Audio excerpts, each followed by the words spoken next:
coffee shops, they do things better, right? They get the right beans. They roast it the right way. They do it better than the big chains, right? But we just want to tell their story better together. So yeah, I mean, our ultimate goal and our vision is to be in every major US city and unite local coffee shops in the whole country in that sense.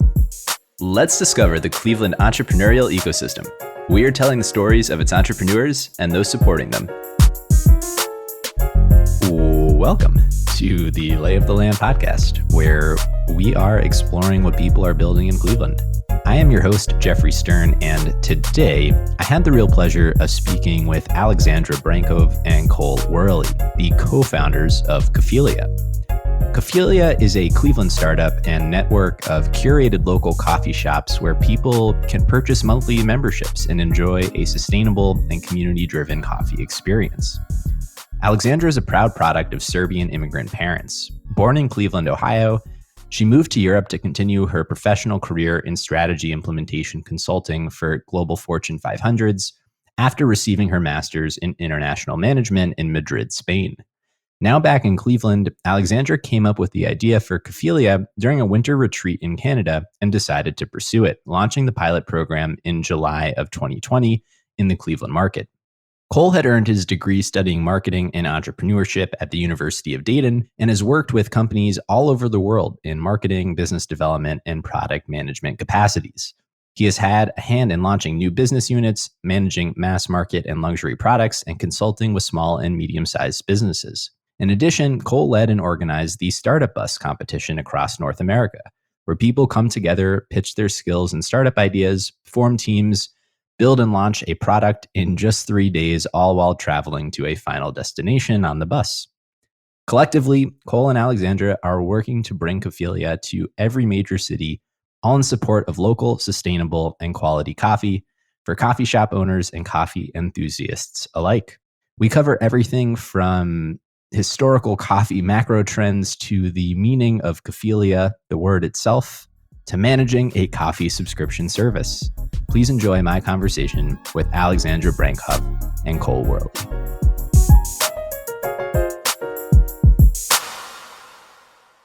I had the pleasure of sitting down with both of you a few weeks ago, and so I feel like I got a little sneak peek into how parts of your stories collectively come together, kind of like an exciting trailer for what our conversation today may be about. But I've been looking forward to it, to have you both on to kind of share it more broadly. So thank you for joining me today. Sure. Of course. Happy to be here.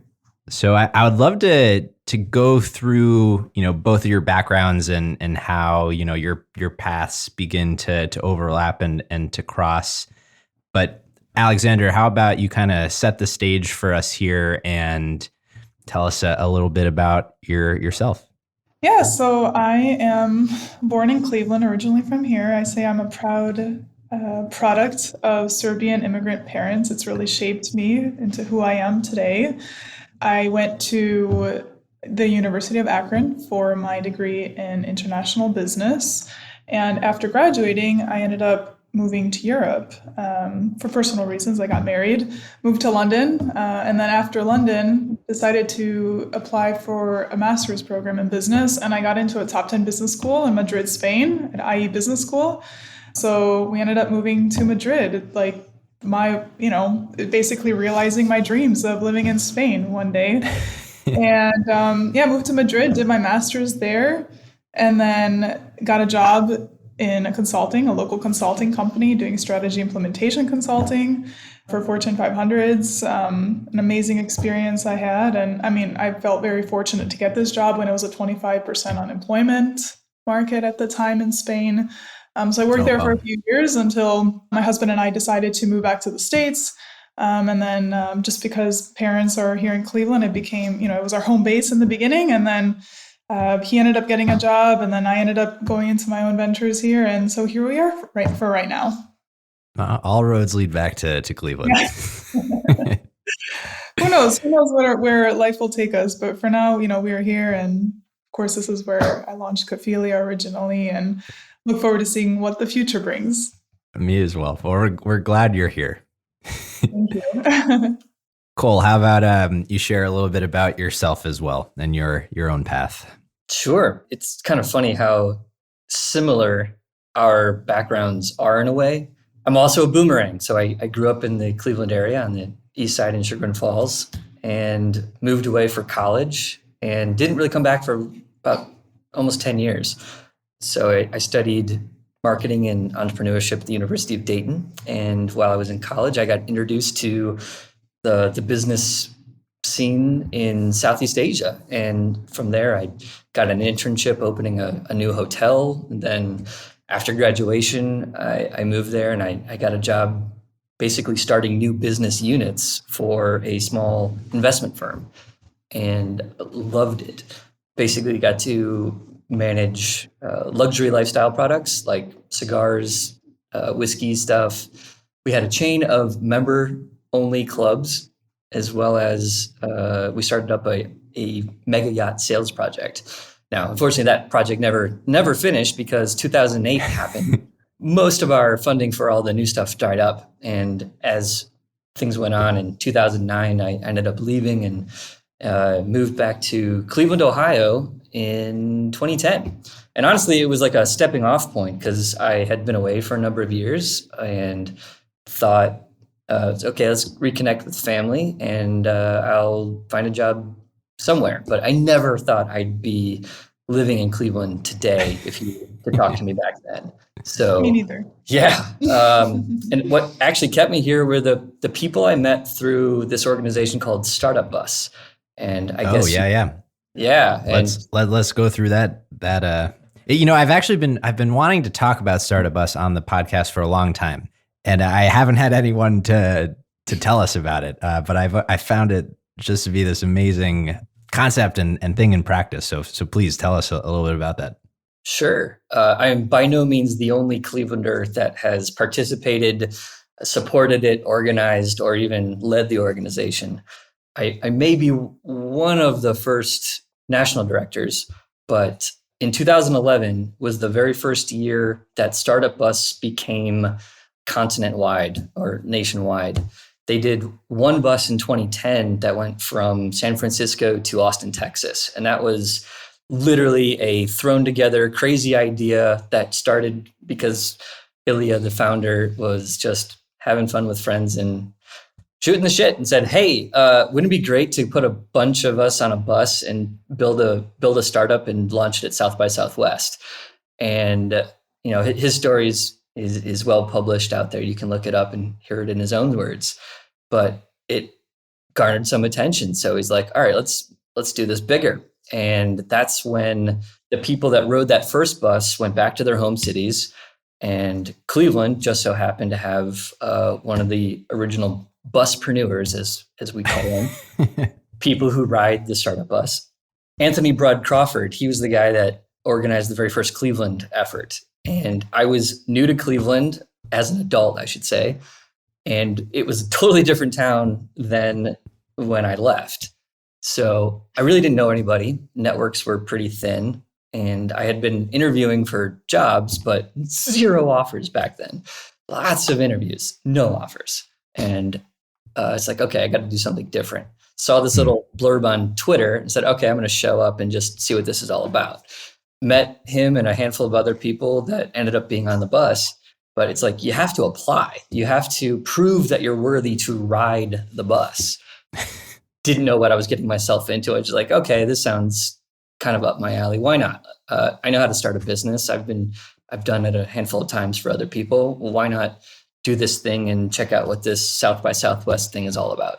Didn't know much about that either. So I did it. And if you could say I drank the Kool-Aid, I drank it hard because love the experience. Definitely not easy.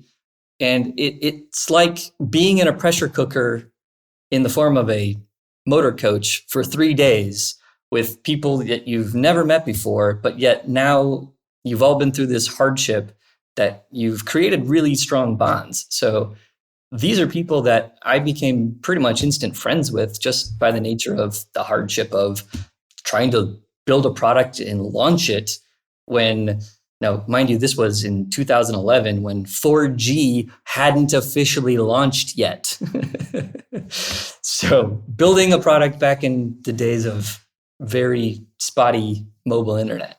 But we did get AT&T's 4G network back then. That was kind of cool.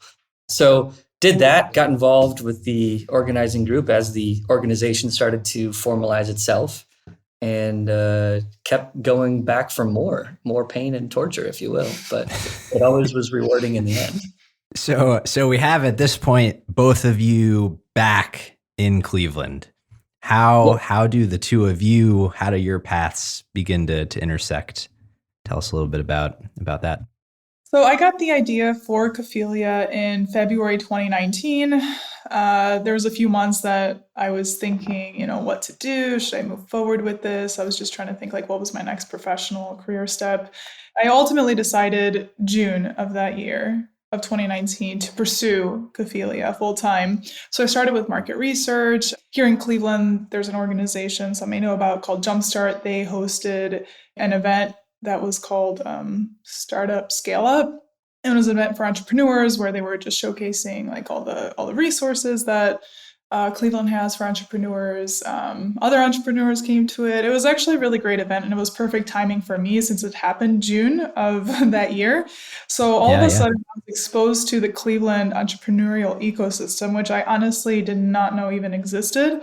Again, I was also gone for a number of years, but it just wasn't something that was on my radar here in Cleveland. And then from there, I met a lot of those entrepreneurial organizations, a lot that are funded by the state of Ohio, and the Hispanic Business Center was one of them.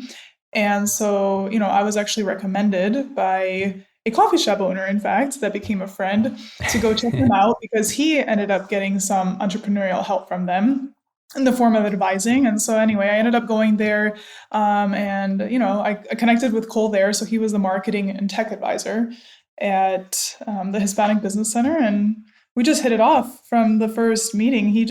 I think I surprised him with my business idea when I came in, right? That's totally true. Yes. He was maybe used to hearing this is the new hair salon that I want to open up down the street or whatever, whether it's a restaurant or whatever it is. And here I am I want to completely unite local coffee shops around the country and, everything else that the concept entailed. And so, obviously huge scalable potential. And anyway, so that's how we met. And then we just basically stayed in touch, and he was advising me over the next year or two. And I officially asked him to join Cafilia last May. And and he was very happy to join, right? Yeah, I was excited. Did my due diligence, of course, and said, all right, I'm in. Let's do this. Yes. So, but I've always felt like he was part of it. It's just been me as a sole founder since 2019. But I always did feel like he was this natural extension of me and the team, and he was part of the team. I would refer to when we would talk, I would refer to any plans we would do with we versus I want to do this, what do you think, more so how shall we do this, so it was just a matter of time before I wanted to make it official. So when you first came to the business center and kind of pitched this idea, where did it come from? How did you come up with what you're now working on in the form of Cafilia? So February in 2019, I was kind of I was looking for actually corporate jobs before then because I came from an amazing experience in Spain in this corporate environment, working for these great big companies. And I learned so much, and I just thought there's so much to learn and more, getting a job in another company and continue learning before, maybe one day I do my own thing. Anyway, I was at that point, I was in between jobs, and I went to this retreat in Ontario, Canada, with my friends. It was winter. We were just all, they had a little cafeteria, the whole setup. And I remember we were sitting there eating lunch one day, and I noticed that they all had their reusable mugs that they brought with them. But I also noticed where the tea and coffee were, since, this place was providing us food and drink. They also had styrofoam cups over there, but I noticed everyone was actually using their reusable cups. And I'm the kind of person that just likes to question like just even the simple reasons or ways like people think or do things. And I remember sitting at this cafeteria table and just picking up one of those reusable cups and thinking, wow, I wonder if there's a way you can just buy this one reusable cup and be able to use it wherever you go for coffee. But like just you buying it from the very beginning, that one cup, you don't have to pay for coffee after that. And it kind of sparked from there. So it came from like this whole sustainable angle first, in a sense, where I was impressed that my friends were using their reusable cups. And then, yeah, like this, I got this idea just sparked.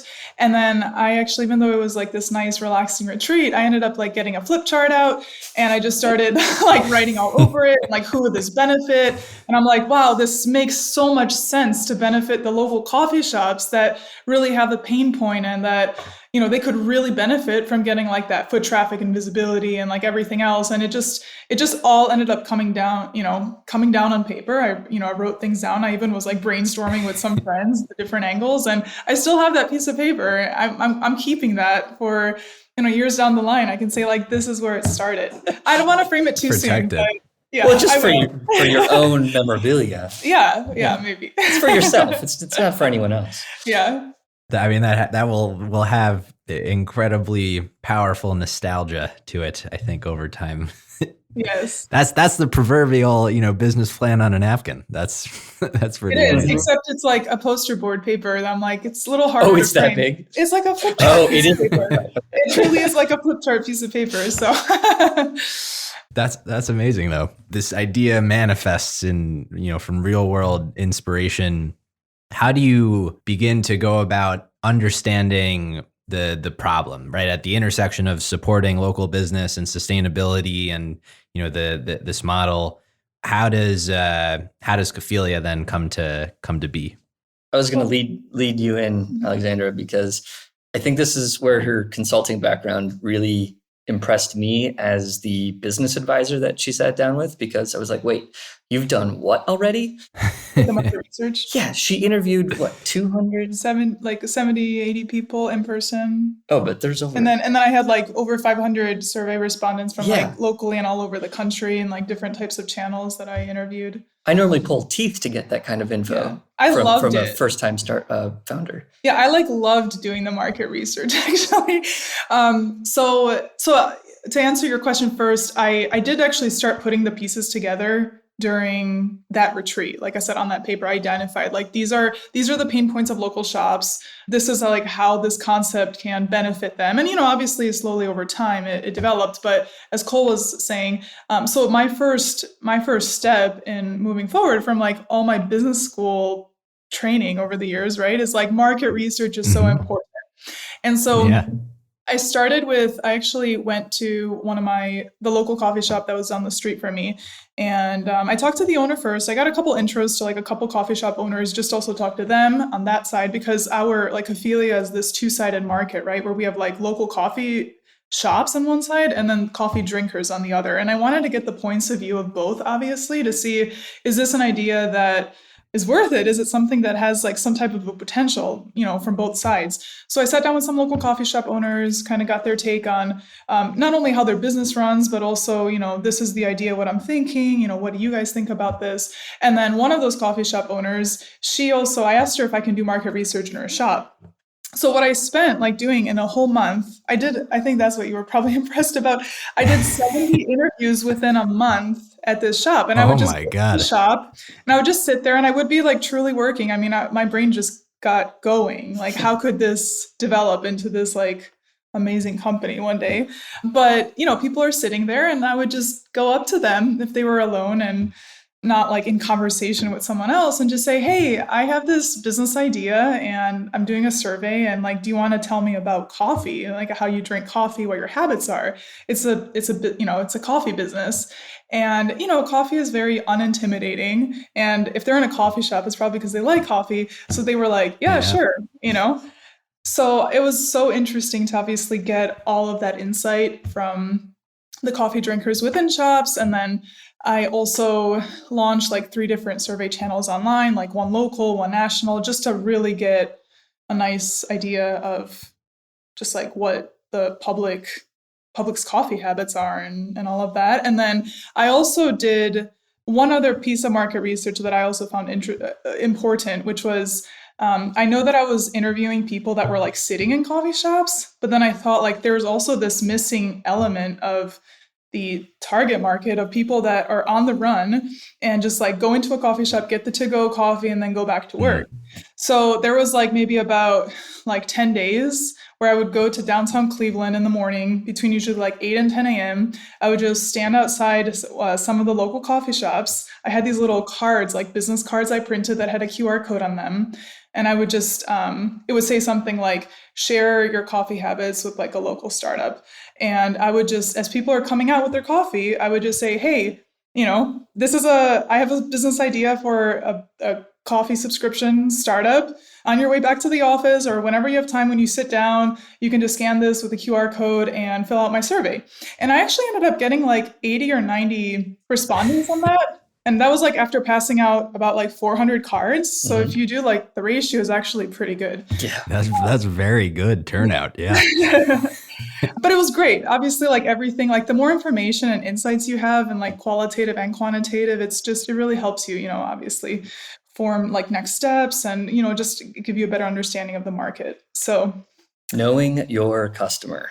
Yes. That's huge. The next big thing was validation. Yeah. So with that, I ended up eventually, signing my first shops and then, launching July 2020. So I think it might be helpful. And I also want to ask, just kind of what maybe the most surprising takeaways were from all that customer research. But I think at this point, just kind of what was the pitch you were giving to store owners and how did you see Cafilia as a business at that point? I mean, I saw it kind of as I already mapped it out, I wanted Cafilia to be this platform that brings like coffee drinkers and local coffee shops together in a better and easier way. And so just, how can I benefit coffee drinkers, right? And how can I benefit local coffee shops and like solve their pain points, which they definitely had some, local coffee shops, they don't have the resources, whether it's like people or money as like the big chains do. Or time. Yeah, or technology, right? They don't have like the mobile ordering apps and, everything else as Starbucks and Dunkin' do. So yeah, it was a little bit of that. What were the most surprising takeaways from all of your interviews? Stuff that you really did not expect going into asking these kinds of questions? Well, like one of the questions that really helped, it was a huge insight, I would say, is I asked people in the survey, what's the number one reason that keeps you from going to local coffee shops more? And across all the survey channels, so like these are different audiences, the number one answer was that local coffee shops are sometimes harder to find than chains. So it wasn't about price or like, I live closer to this shop or, whatever it is. It was just, or convenience, actually. It was like, sometimes they're harder to find. And I just thought that was really interesting that was the number one answer across all the survey channels. And then that spoke to me where I was like, even me as a personal consumer, if you type in local, like coffee shop into Google Maps, you will get the local shops, but you'll also get the gas stations. You'll get Starbucks, Dunkin', diners maybe that might not really have like basically good coffee. Any establishment that has the word coffee on a menu. Yeah. And that's just not, I think for coffee drinkers that are becoming also like desiring quality, becoming more refined, which there are it's a growing amount of the population. I mean, that's just not acceptable anymore. And it's actually just causes decision fatigue when you go on Google Maps and you just want to find a really, a nice, cool local coffee shop that is quality, that is like cute, has the vibes you want, whatever it is, and just be able to go to it. So I thought like that's a really important insight I got from that market research. Like we need to showcase them, like have people be able to discover them easier through Cafilia. And then whether that's locally here in the Cleveland market right now, but I mean, with our vision of going across the whole country, imagine going to like another city just for the weekend that you don't know that city. And all you have to do is you just go on the Future Cafilia app, you search for the local coffee shops in that area that are our partners, and you just take your cup with you to those shops. You don't have to make any decisions. It's like the best shop for what you need that day. So ultimately, that's what, I mean, that's kind of giving a little bit of insight, like where our vision for the future. But it was very interesting to just get that insight out, and it really kind of helped pave the way for where we need to like focus on and kind of help consumers discover local coffee shops easier. Yeah, I really love the whole idea of empowering local coffee shops that maybe don't have the scale and infrastructure and all the technology and capital that the Starbucks of the world have. I'm curious, just going up a level to the kind of the market and how coffee in our society has changed over the last few years. What does that look like, and how has that kind of played out? Some people may have heard of like the different waves of coffee. I'm going to jump in like the second wave. And American, this is very generalized here, but American coffee before the 90s was considered something that's bitter, that keeps you awake, and you had to acquire a taste for it. And processed. The acquired taste, for sure. Processed. Yes. Like Folgers and Maxwell, let's just say it. Right? Yes, basically, yes. Yeah. Or the percolated version. Anyway, it required milk and sugar to be palatable for a lot of people.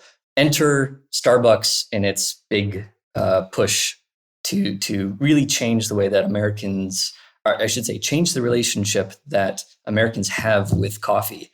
And they did that with the third place concept. And they did that really well. And I have to credit, Starbucks did a really good job elevating coffee culture. The whole coffee culture. Yeah. In the US. Exactly. And they were emulating Italian coffee culture. That's like where their origins came from. Exactly. And it's also very strong in Italy. Mm-hmm. So that changed, and they've learned and they've perfected ways to deliver coffee at consistent quality at a massive scale. I think they're either like the number one or number two coffee business out there. I think maybe Nestle might be bigger, but that was the second wave, and that definitely elevated everything. The third wave is kind of where we are today, and a lot of people attribute the third wave is originating on the West Coast, mostly like the Portland area, as to even more refined coffee experience where you have even higher quality original product, meaning working with the farmers to produce a consistent high quality coffee bean, to the processing of the beans to make sure that everything is done cleanly, and not only just quality product, but also working with the people that produce the raw materials to make sure that it is a sustainable enterprise, making sure that people actually have fair living wages, all the way down to like doing the right things for the environment to sustain the crops as long as possible.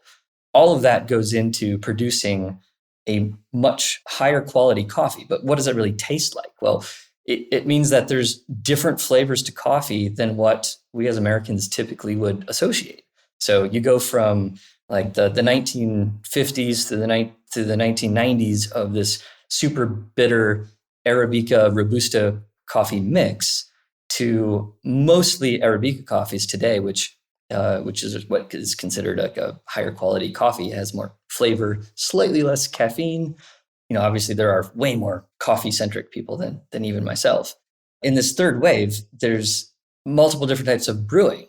You get to experience the subtlety of the flavor a lot more. You don't roast the beans to a high rate so that they're super dark, and I'm forgetting my like flavor words here, but caramelized in a way. So dark coffees tend to always taste the same because it's just roasted and you get that roasted flavor.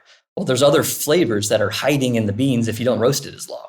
And what those are depend upon a lot of other factors that somebody else can listen to on another podcast. but I would say, practically speaking, so like third wave coffee is the same with how wine went from, like people are really into like the different flavors of wine. I would compare third for sure, yeah, similar to that. So like coffee used to be this like super basic commodity, right? Like as Cole described it. But then now we're entering like coffee does have so many flavor profiles, like the same way, wine does, like for example, right? Right. It runs very parallel to when we had Dan Conway from Great Lakes Brewing come on, and he kind of gave the history of beer production, and went from these like Goliath, very bland, beer production to the craft brewers and the whole proliferation of, I guess, craft brewing is maybe the equivalent to the third wave here of just focus on like the nuance of the flavor Exactly. and local sustainable production.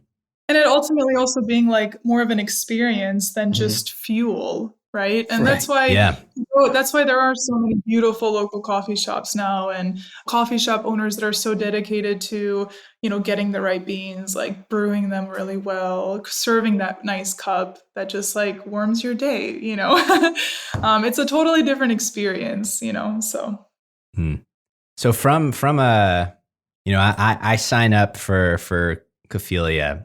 Walk us through what the experience is like for someone who is, using it on the consumption side, and then, from the shop side, what is their experience like as they work with you? So yeah, on the website, that's just where you sign up, and you go there and you get to choose like your own coffee plan. You can customize it to how much coffee you drink and what type of coffee you drink. So you can choose between 5, 10, 15, or 20 cups a month, depending on, again, how often you think you'll go out. And that's like cups of coffee that you'll get out in coffee shops. So you could choose how many cups of coffee, and then you choose if you're more like a drip or crafted coffee person. And by crafted coffee, we mean, the espresso drinks, the cold brews, pour overs, things that the baristas really put, time and effort into making versus just the, very easy drip coffee. And then, and now we have 2 sizes. So actually you can even choose if you want a 12 or 16 ounce. And once you put your coffee plan together, then you get your exclusive Cafilia cup. And it is a cup that is made from glass, and it has a silicone lid and sleeve. So there's no plastic involved there. And then that cup is actually your coffee wallet in a sense. So we've transformed this vessel that you just used to carry liquid into something of monetary value, because on the bottom of your cup, you have your own unique customer ID. So what happens then is once you get your cup, you just bring your cup into any of the local coffee shops that are part of our network to get your coffee filled via your cup and subscription. So that is, in a nutshell, pretty much how it works. And there's really no concept out there in the whole country like it, which is really cool. And we decided to launch it in Cleveland first. Exactly. Which is amazing. A lot of questions from here, but I think maybe we could start with, notoriously it's very difficult to build the two-sided marketplace where, from the onset, you have to build up enough demand so that you can get the supply interested, and you have to have enough supply so that you could get the demand interested. Through the lens of how you approached it in Cleveland, what did that look like at the onset? How did you get sufficient buy-in from local store owners to want to participate? So it was like early 2020. I think it could have been before like the pandemic actually officially started, but I ended up like signing my first shop. And that was such a big deal for me because I'm like, oh my goodness, somebody trusts me with this idea. I mean, it's just an idea, but they trust me with this business. And I'm forever grateful to that shop. So basically, I did end up launching July 2020 with 5 coffee shops. That's how it kind of started, right? And actually, we got subscribers from the beginning, which was amazing because we did, from all the market research I did, I actually ended up like collecting a lot of emails that people willingly gave me for when it launches to let them know. Yeah, just over time, like now we have 23 local coffee shop partners and growing, hopefully every month. So yeah, that's kind of how it started with those 5. And yeah, I mean, it's true. Like you said, you do need the supply, you need the local shops, right? In order to continue getting more subscribers. And we have a place on our website where people submit their favorite local coffee shop. And we have like hundreds of submissions. So people are obviously excited, like they want to see their local coffee shop join. And yeah, it's just a matter of us like finally getting around to, meeting with these coffee shop owners, getting them on board and all of that. So yeah, it's exciting. It's very exciting. Extrapolating from there, right? How do you begin to think about what it is to scale Cafilia? And, take this kind of proof point that you have of what you've been able to accomplish here in Cleveland and replicate that, right? Because that's ultimately the goal, is it? Yes, of course. So Cleveland, every city has its own flavor. Here in Cleveland, we've learned a lot. You make mistakes, you fix them, and you move on, and you do your best to never make that mistake again. And this is a great place to learn because it's not too costly. And keeping the business relatively small also keeps the mistakes, again, not too costly. And call it the hometown pride, if you will. I think overall, our members have been pretty understanding as this is a new concept, as we put this together and as we continue to evolve and to build something better that can be replicated at larger scale. So last year, we actually did some testing by exhibiting at the Columbus Coffee Festival. And the interest and support was beyond our expectation, actually. Columbus is a very interesting and ripe coffee market for a service like Cafilia. And we do have plans to launch later this year. That is very exciting. And in order to get to that scale, our internal business processes have to basically get rebuilt all over again, because at every stage of growth, there is not just this nice, beautiful linear ramp that we all get to walk through. No, it's a grind, and we have to climb to the next stair step level. And sometimes it's much harder to get to than others. But we're in process now to do a lot of rebuilding internally, so that later this year, when we do get to launch in the next metro market, that we're able to handle a lot more throughput when it comes to the number of shops that we've onboarded, the efficiencies there, as well as lots and lots of new coffee members. There's just a lot of data that actually has to happen on the back end in order to keep all of these individualized subscriptions in check and fair. Also, like, part of the benefit of being a member of Cafilia is that you pick your customized plan and you make one payment, but then you visit any shop that you want to in our network, and their pricing is all going to be different. And we obviously, different markets are going to have different pricing. So we're doing our best to run the analysis and making sure that we can provide a bit of a discount to the member, because that's one of the benefits that we'd like to attract people with, is that, they can save a little bit of cash on what we're doing. It's not like we can give away unlimited everything. Right. We looked into that, of course. We wanted to. Like, that sounds great. I think that's an easy thing to sign up for, but it is a totally unsustainable business model. And we did find some pretty good examples of businesses in the coffee space that had tried that and are not around anymore. And we watched how they pivoted, and they left that space entirely. Again, they were slightly different than what we're doing. But unlimited doesn't work unless you're giving away pennies. And when you're giving away pennies for coffee, there's one chain that does this, and the coffee's not so good. So again, we're focused on local communities, independent, local quality shops. And the big part here is quality. And quality doesn't come free. But we're going to make every effort we can to make it as accessible and easy to find as possible. What does Cafilia mean? I realized at the onset we forgot to kind of talk about that, but we've said the word so many times. Yeah, so back in 2019, when I was like going, thinking whether I should pursue this idea or not, and I decided, all right, let's do this. And I was thinking, though, what name to call it. And like, having lived, of course, in, like I said, different countries as well. Obviously, I mentioned at the very beginning, my background's Serbian, so I've been to Serbia so many times. And anywhere you go, actually, even Southeast Asia, Australia, anywhere, coffee just has this magic of bringing people together, right? And like forming community. And I think like local coffee shops, they get into the business to provide great coffee, but also create community in that local neighborhood.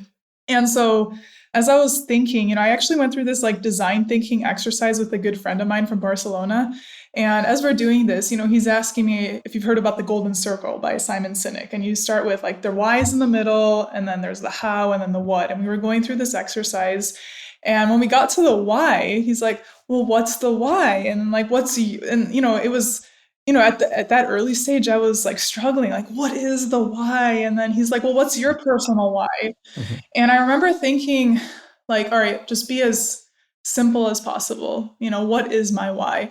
And I guess my why was just like connecting people and like loving people, like loving friends, bringing friends together, bringing people together. I love that. I'm an extrovert. I love people. I love bringing people together. And I was like, that's really my why.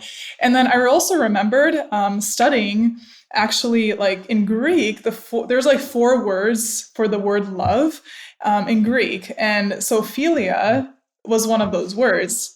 And philia in Greek is kind of like that friendship, brotherly kind of love.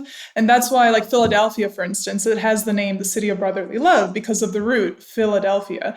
And so I was like, oh, that's it. That's it. It just like perfectly describes me as a founder. It describes what coffee does. It describes what local coffee shops do. It's just perfect, like philia. Yeah. And then like just maybe, I gave it a few more days and then I'm like, what about Cafilia, right? Like adding the CA to it. And that way it gave it like a subtle coffee cafe like feel, but without being too obvious. I never wanted to name this business something that had anything to do with like the word coffee, beans, Java, anything. And so I was like, this is perfect. Yep. And then I found out like it's actually a super unique word. Like it just like, it wasn't on social media. Is it a word? Like an actual, or it sounds like you've constructed it. Yeah, I made the word. Yeah. And no, what I'm saying is like, it wasn't trademarked. There wasn't like a website. There wasn't anything. Wow. And I was like, wow, this was like so perfect. Anyway, so that's basically like the origin. It was, so we described Cafilia, and we actually made t-shirts for the Columbus Coffee Festival where like the definition of Cafilia is creating the friendship kind of coffee through community.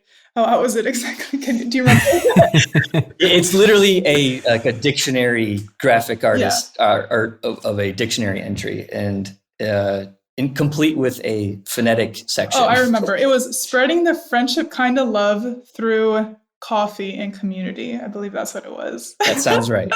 I almost wore the shirt today. And we just think that's, it's just such a nice definition. I love why like the origins in Greek, just from like my like international background and like my interests. And so, yeah, that's the origin of Cafilia as the word. I might add that when Aleksandra first came into my office, she already had all of this done. And I was like, so what are you going to call this business? And she said, Cafilia. And I was like, oh, I've never heard anything like that. That sounds interesting. Tell me more. And I heard this story and like, oh, wow. Don't even have to work on branding right now. This is good. No, starting with why, it's such a cool, I think, origin of it all. And I think it gets at, what maybe success ultimately looks like from a future retrospective, perspective. But I am curious how, going back to the ideas of, kind of being at the intersection of local business and sustainability, how do you want to measure impact? And what does that mean to you? I can say that we have grand plans to be able to capture all the data we are capturing the data, but we'd love to be able to have the time and effort to present it back to our membership and to the public. There's a lot of really good examples out there of companies who are either publishing like transparency reports or putting their money where their values are. We are looking into becoming B Corp certified. There is an effort going on there. So in terms of how to quantify what our metric is, we'd love to almost gamify the sustainability elements for our members, because you can quantify every time you avoid putting trash in the bin. And so that's something that is continually racking up every time a member redeems one of their coffees. And on our website, we have a little bit of information about this, about like a typical coffee user and how much you can actually avoid putting into landfill. And I'd love to get further into that in terms of a common denominator, whether it's like the carbon or CO2 capture. I mean, there's so many different elements, and I'm not an expert in that field, but I definitely want to get to that point. Yeah, I would say like the impact to sustainability, as you asked, is like, for instance, if you drink 3 to-go cups of coffee per week, which is like, if you're a coffee drinker and you leave your house, like you don't work at home and make coffee at home, that's like a pretty reasonable number to get coffee out per week. Over a course of a year, you throw away 156 cups of coffee. And actually, you can multiply that by 3 in terms of like the waste. So you have the cup, lid, and sleeve, and all 3 of those elements actually get thrown away. So that is like 156 cups a whole year. I mean, it's a ton that really doesn't have to be thrown away. So that's where I can see like an impact from the sustainability angle. And yeah, as we grow and we're able to quantify that even more in different ways, I think that is going to be great. And then as far as like the practical impact to coffee shops, I always say coffee shops, they do things better, right? They get the right beans, they roast it the right way, they do it better than the big chains, right? But we just want to tell their story better together. So yeah, I mean, our ultimate goal and our vision is to be in every major US city and unite local coffee shops in the whole country in that sense. Because I think, at that point, if we end up creating that, Starbucks and Dunkin' and Panera, we are going to be, we can have a huge segment of the market if we're able to create some type of a unified local coffee shop market there. Yeah, but ultimately it's for the benefit of the local coffee shops, right? Like, of course we benefit from it too. We're creating a business, but our 2 pillars that the company stands on is supporting local coffee shops and helping people become more environmentally sustainable in a very easy way. In short, that's our biggest impact that we plan on doing on a large scale. So you can imagine like how many coffee shops there are, how many major US cities. It can be huge. Yeah. Thinking about it at that enormity of scale, I imagine, and if you were to like take stock of a lot of those, marketplace businesses that have this real geographically specific component to them and how they built that out over time, a lot of capital maybe is required. How are you thinking about, having proved, the model, scaling it from the kind of, support that you might need to realize that vision that you have? Well, funding. Yeah, we the short answer. We will need a lot more financial resource for the scaling bit. Yes, definitely. Yeah. So yeah, we're looking at how other businesses that have similar relationship needs in each local community and how they were able to scale. And some businesses, they scaled very quickly, but also created a lot of their friction along the way. If you look at how Uber scaled is like an example there. It was cunning and ingenious, but also created a lot of friction. And on the other hand, a little bit slower to roll out, but also very successful is the story of Instacart, for example, who I might add 2 of the 3 founders were also coworkers of mine in StartupBus. So it's like, okay, if I knew people who could do this, I'm sure I could figure this out eventually too. But yes, it's going to take a lot more people and a lot more money. And those talks have started. So I'm excited. Like, anyone listening, if they, reach out. Amazing. As you look to the future and the next few months and fundraising and all the, the rollout to other markets, what has you each, respectively most excited? I'm excited for so when I tell people about, what the potential Cafilia has, where you have your coffee plan, you have your cup, and you plan on going to Austin for the weekend or Miami for the week. And you can just bring your cup, not have to, you have no idea about the coffee shop market in that city. You might know it in your own city, not anywhere else. And just be able to bring your cup, find a local coffee shop and go to it and enjoy it without having that decision fatigue. When I tell people this, we even talked to a coffee shop owner today, and he said, he literally said that to us before we even said it to him, where he's like, I could totally see this being amazing where like when you go travel, you just bring your cup. And it like, so if, the more we can kind of connect the cities and connect local coffee shops across the country, connecting obviously the coffee drinkers with the shops. I mean, this is where it's just so full of potential there for me. And I'm very excited about that part. Totally. And I've been in love with coffee since I had to launch a little business in 2007 for the investment firm I worked for. And I was like, wow, how did I not know that coffee could be this good and great? Yeah, and I was in love with it ever since. And my friends at the time called me a coffee snob because I wouldn't go to certain places because the coffee was bad, or I would critique their grind settings and such. So yeah, I also am extremely excited about the pure potential for making an impact in the space because I love quality coffee. And I recognize that there is a threshold at which the quality seems to drop off at scale. And it's a whole nother animal to be able to supply a consistent quality product across an entire continent or let alone globally. So yeah, I think that's an impressive feat regardless, but at the expense of quality, unfortunately. So if you focus on quality and you realize that, wow, if you just focus on smaller quantities of coffee at a time in the roasting and the purchasing, and then also in the making of your individual coffee drink, you are actually going to have a phenomenal experience with coffee. And people are enjoying that.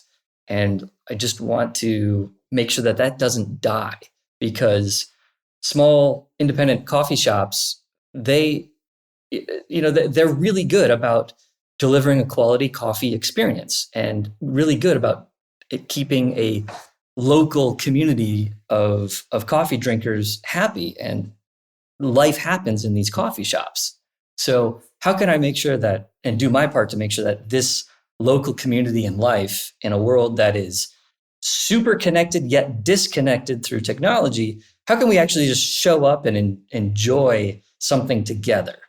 And, obviously when I heard this whole concept from Aleksandra, I said, oh man, and what kind of help do you need? How can I help you through this and through this office that I was working through? And now to be part of it and actually have the opportunity to really drive this impact, I'm excited about that potential of, all right, in my mind, I want to save quality coffee. Quality coffee for me happens at a small local scale. That's just what I'd like to do. And I'm very relational too. So I'm like, I want to create that community. I want people's lives to be changed in coffee shops, which they are. I mean, that's where you can have your first date to the person you marry. I mean, that's where you might finish your thesis for school. And these are all, by the way, stories we've heard from people, right? Yeah, real stories. So, I mean, there's just so many memories that happen in your local coffee shop that we just hope to, be part of facilitating those connections. They are really a magical place that seems to foster that kind of community in a way that few other places do these days. As you reflect on the journey thus far, what have been the biggest takeaways that you've had? Learnings, lessons, things that have surprised you? Interestingly enough, like the business side of things, I don't think has had the, like to use your words, like this big surprise or whatnot. I think getting this whole thing to work is actually more of a personal thing for me. So it's like, okay, well, how can I personally gear myself so that I can grow personally as the business grows and the needs of the business change? Because then I have to be a different person for the business because the business needs different attention and different skills. So I am trying to make myself more malleable and to be ready and also to continue to grow. And I like learning things. So I'm a sucker for just reading anything that looks interesting to me. So I'm excited to grow with this business and ride that journey, if you will. I think that's been my challenge, and it's not the business side of things. I think those challenges are all addressable, and there's compromises to be made. There's relationships to maintain and to navigate. But I look at all those as figure outable. It's the personal side that I think is the bigger challenge for me personally. Yeah, and for me, I would say, like, sometimes I think about like the market here, and as Cole mentioned earlier, like the market it's a good one, where like it's forgivable, and people, they have that, I guess, if they know, it's a local startup, so they have that hometown pride. I guess the challenge sometimes I wonder is how would this concept succeed or grow? At what growth rate would it have in another major city, right? So I don't know if it's more of a challenge, but it's more just like thinking about, like, this is a very particular market. It really is. Like a lot of people, not everyone. There's a lot of boomerangs like me and Cole, but there's a lot of people that they're born here, they grew up here, they don't really leave much. Again, we had these conversations with someone last week. Just like this is a very peculiar market, and so I guess yeah, like a challenge would be just. I wonder how another major progressive city with people that are coming in and out from all over the world, I wonder how they would react to it. But yeah, I mean, it's something that we have yet to, like, that's in our future, obviously, to find out. And we're very excited about that. It's just like one of those things I wonder, Yeah, if you ever have repeat guests, call us back and sometime in the future and see how our answers change. Yeah. I would love to. We'll have a season 2 of Lay of the Land where we have everyone back on in a few years. See how it's gone. Yeah. It might surprise some Clevelanders to know that Cleveland is actually the third largest coffee market in the state of Ohio. Columbus has the largest coffee market, followed by Cincinnati. And those two markets aren't just a little bit bigger than Cleveland. Those two markets are actually quite a little bit bigger than our Cleveland area market. And yeah, I'm talking about the Cleveland general area, not Cleveland proper, but the whole 2 million. The whole of it. Area. Yeah. Yeah. Wow. We can keep it on the Cleveland note for a sec here as we wrap up. Our closing question that we have for everyone who comes on is for a hidden gem in Cleveland. So not necessarily your favorite thing, but could be, but for something that other folks may not know about, coffee or otherwise. So when I hear your question, I think, oh man, so what's really special about Cleveland? And I love when visitors come here because most people who've never been to Cleveland really don't know what to expect. And I know that Cleveland is a food town. And I know that as Clevelanders, we're proud of our food scene in a way. So that's where my head goes when I think, okay, what's a hidden gem? Well, I want to take a visitor to some place that doesn't exist anywhere else in the world, and that's something that is unique here. And one of those such places, and I love to visit myself, is the Happy Dog on the near west side. I love that place because where else can you put 50 different types of toppings on a hot dog and it tastes delicious, no matter which way you mash it up? Yeah, I agree. Happy Dog is great. I would say for me, I was just thinking, that's why I let Cole go first. I wasn't sure yet, but I thought about it, and this is a good one, I think. So I moved back to the States in 2016. I was kind of officially back in Cleveland like January 2017. And I remember, so I started looking for jobs in the area, and I would actually go downtown and just like walk around downtown. And granted, like I left in 2010. So like 2016 and 17, like things were so different in the city. And so just walking around downtown, I was actually like walking around and like trying to like get into buildings and like knock on doors and like leave my resume because I'm bold like that. But as I was walking around, it's like my eyes were open to like all this beautiful architecture actually in the city. And some of that was actually covered like before I left Cleveland. Like for instance, the I think it's called the Schofield Building. It's there on East 9th and Euclid. It's this beautiful brick red building. And I'm like, I never saw this building before in my life. And I grew up here. Well, it was because it was like covered, I think, in concrete, like from the 60s.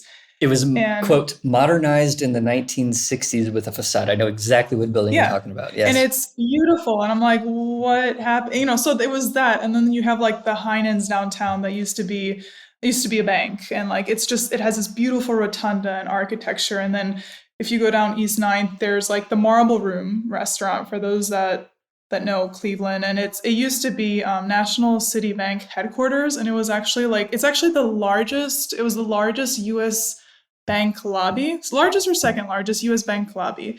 And now it is like the most gorgeous restaurant, I think, in Cleveland. It's just something you find in New York City, honestly, in my opinion, with Cleveland prices too, which is cool.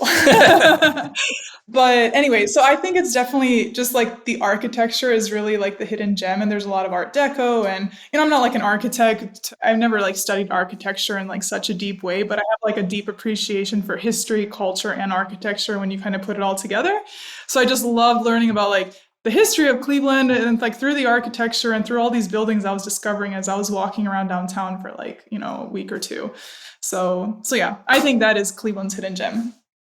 I love that one. It resonates a lot. The architecture is amazing when you walk around downtown. Well, Cole, Aleksandra, I really appreciate you coming on today and for sharing your story and the work you're doing at Cafilia. I think it's an amazing company, and I'm very excited to follow along on your journeys. Thank you, and thanks for having us. Yeah, my pleasure. Yeah, for anyone who's curious, our website is becafilia.com. Amazing. That would be the best place for folks to reach out to you guys if they have anything they'd like to follow up about. Absolutely. Sign up, coffee shop owners, investors, anything, you name it, we're there. Awesome. Well, thank you again. Thanks so much, Jeffrey. That's all for this week. Thank you for listening. We'd love to hear your thoughts on today's show. So if you have any feedback, please send over an email to jeffrey@layoftheland.fm or find us on Twitter @podlayoftheland or @sternhefe, JEFE. If you or someone you know would make a good guest for our show, please reach out as well and let us know. And if you enjoy the podcast, please subscribe and leave a review on iTunes or on your preferred podcast player. Your support goes a long way to help us spread the word and continue to bring the Cleveland founders and builders we love having on the show. We'll be back here next week at the same time to map more of the land. The Lay of the Land podcast was developed in collaboration with the Up Company, LLC. At the time of this recording, unless otherwise indicated, we do not own equity or other financial interests in the company which appear on this show.